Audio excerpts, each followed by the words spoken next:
أمي كم أهواها أشتاق لمرآها وأحن لألقاها وأقبل يمناها.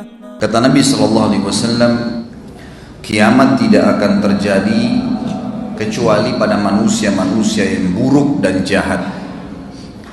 Di dalam hadis Bukhari yang lain dikatakan, setelah Isa alaihissalam meninggal dunia, manusia mulai kembali lagi berbuat kerusakan sampai akhirnya terbit matahari dari wilayah barat.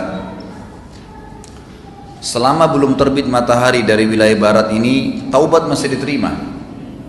Tetapi subhanallah, kiamat tidak akan dirasakan oleh orang yang beriman. Yang merasakan hanya orang-orang yang buruk dan kufur saja. Makanya kata Nabi SAW, sebelum terbit matahari dari barat itu, terakhir sekali, Allah subhanahu wa ta'ala akan meniupkan angin. Yang angin ini akan mengelilingi seluruh muka bumi ini. Dan tidak ada jiwa yang beriman terkena angin ini kecuali akan meninggal dunia. Wafat semua. Seluruh dunia, nggak ada lagi orang beriman yang hidup nanti. Pada saat itu kata Nabi SAW, Allah jadikan kiamat yang besar, dan yang menyaksikan kiamat tersebut adalah orang-orang yang kufur saja. Orang beriman tidak akan melihat itu. Inilah makna daripada sabda Nabi SAW, tidak akan pernah terjadi kiamat kecuali pada orang-orang yang buruk.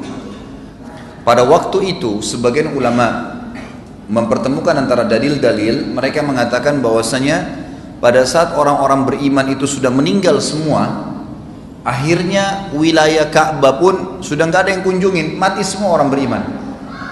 Yang lula lalang di muka bumi ini cuma orang kafir saja, yang kufur kepada Allah SWT. Sampai datang satu orang yang mendapat julukan Dzu Suwakatain, seseorang yang memiliki betis yang sangat kecil dari Ethiopia, dari Afrika, orang kafir. Lalu dia datang dan dia merobohkan Ka'bah. Kata Nabi SAW, demi zat yang ubun-ubunku dalam genggamannya, aku sekarang seperti sedang diperlihatkan oleh Allah bagaimana Dzu Suwakatain ini, orang yang berkulit hitam dari Afrika yang badannya kurus dan betisnya saking kecilnya sampai diberikan julukan Dzu Suwakatain, mencabut batu-batu Ka'bah satu persatu sampai habis.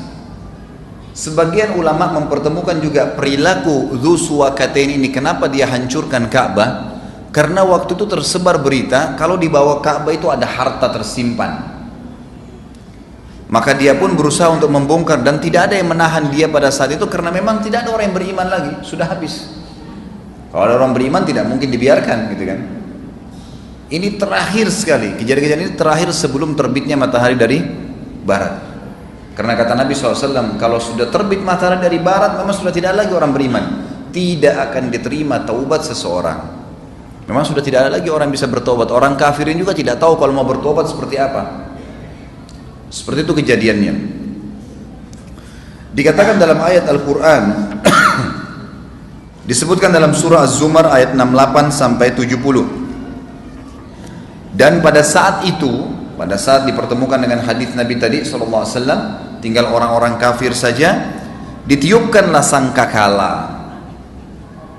Maka matilah semua yang di langit dan di bumi, kecuali siapa yang dikehendaki oleh Allah. Yang tidak mati adalah para malaikat-malaikat yang Allah pilih, seperti 8 pemikul singgasananya Allah, Jibril, Mikail, dan Israfil.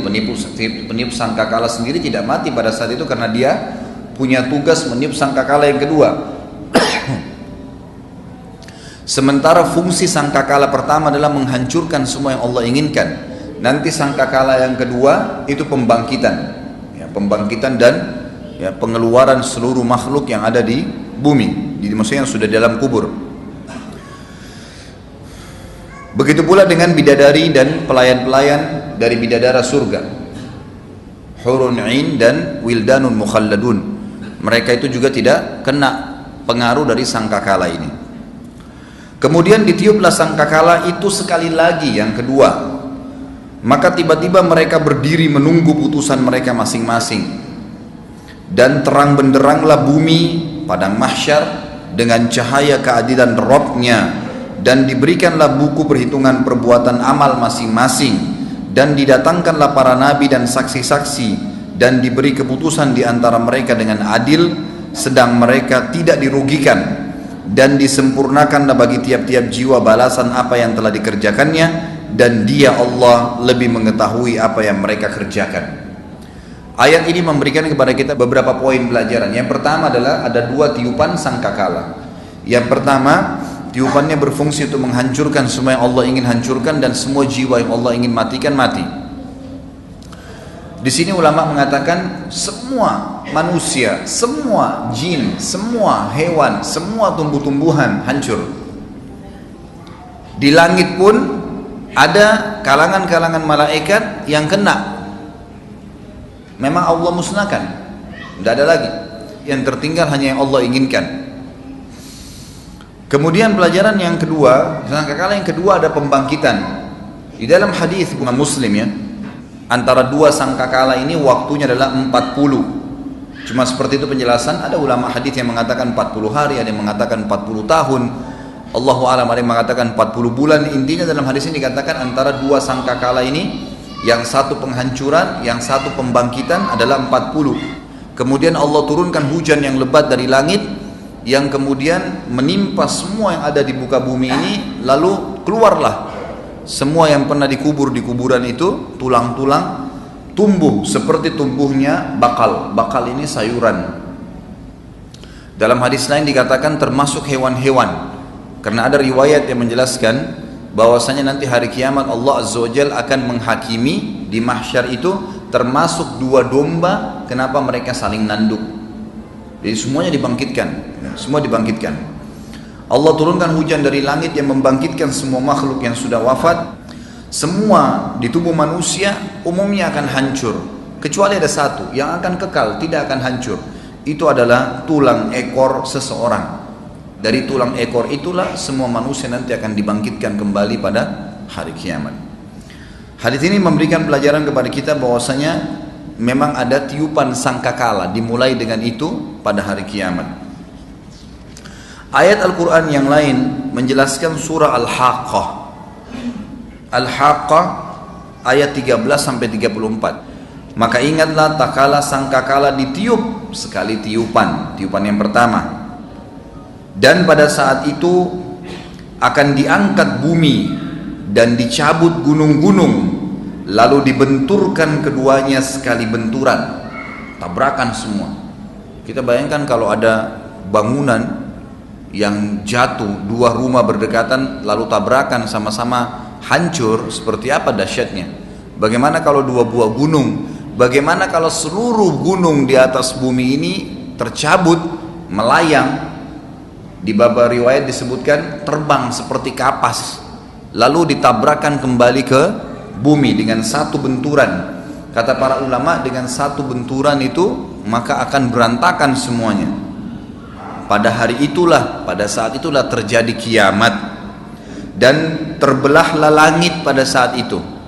Langit yang kita lihat utuh itu terbelah, karena pada hari itu langit menjadi lemah. Dan pada saat itu malaikat-malaikat yang memang memenuhi langit, mereka semua berada di penjuru-penjuru langit, kelihatan. Sekarang kita nggak bisa lihat malaikat selain ada hijab di mata kita, tidak bisa. Allah memang belum izinkan kita melihatnya, kecuali pada saat kita akan meninggal dunia, kita akan melihat, menyaksikan malaikat maut, dan itu termasuk fitnah mati yang pertama kali disaksikan oleh manusia. Pada saat itu terbuka langit dan semua malaikat terlihat di langit.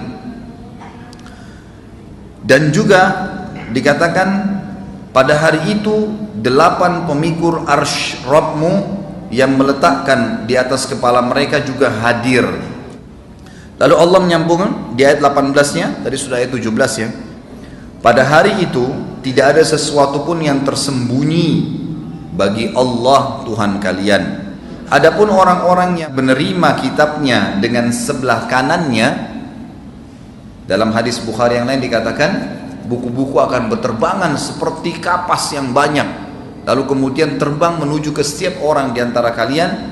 Kalau yang mendapat kitabnya dengan tangan kanannya tiba-tiba terbang ke tangan kanannya, maka dia bersyukur kepada Tuhannya dan yang menerima dengan tangan kirinya, maka dia akan mengatakan bahwasanya saya belum menerima buku saya tidak tahu apa hisab saya.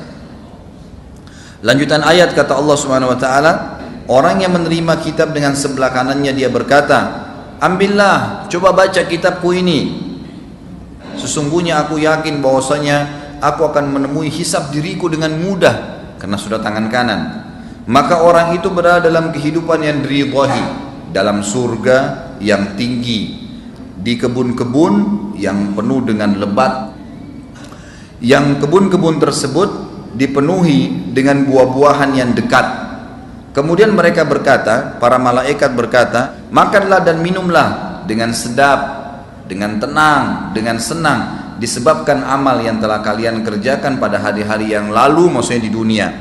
Adapun orang-orang yang diberikan kitab di sebelah kiri tubuhnya atau di tangan kirinya, maka dia berkata, wahai, alangkah baiknya kira tidak diberikan kepadaku kitabku ini. Coba juga aku tidak tahu ya hisabku seperti apa. Coba seandainya kematian yang telah saya lalui di dunia itu sudah menjadi penyelesaian segala sesuatunya.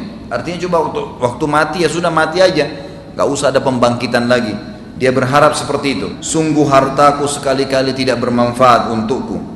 Bapak ibu sekalian, rekening kita yang penuh dengan nol yang banyak, mobil kita yang mewah bertumpuk, apartemen kita yang banyak, perhiasan yang banyak ditimpun, semuanya kalau anda tidak persiapkan untuk kebutuhan akhirat, tidak disodokahkan, tidak dibagi kepada orang lain, maka pastikan kalimat ini bisa terucapkan dari seseorang di antara kita pada hari kiamat. Naudzubillah. Nggak ada manfaat hartaku, ngapain dulu saya nggak sodakahin, ngapain saya simpan di rekening, ngapain masjid lagi dibangun saya tidak nyumbang, saya tidak terbitkan, tidak cetak Quran, tidak ikut ini dan tidak ikut itu. Telah hilang semua kekuasaan dariku. Ini Allah sudah bongkar. Pada hari kiamat seperti itu pembangkitan orang-orang yang menerima kitabnya dengan tangan kiri. Ini terjadi pada dua golongan. Orang muslim yang banyak dosanya tidak sempat taubat, harus masuk neraka dulu. Dan juga orang kafir dan munafik yang pasti sudah kekal dalam api neraka.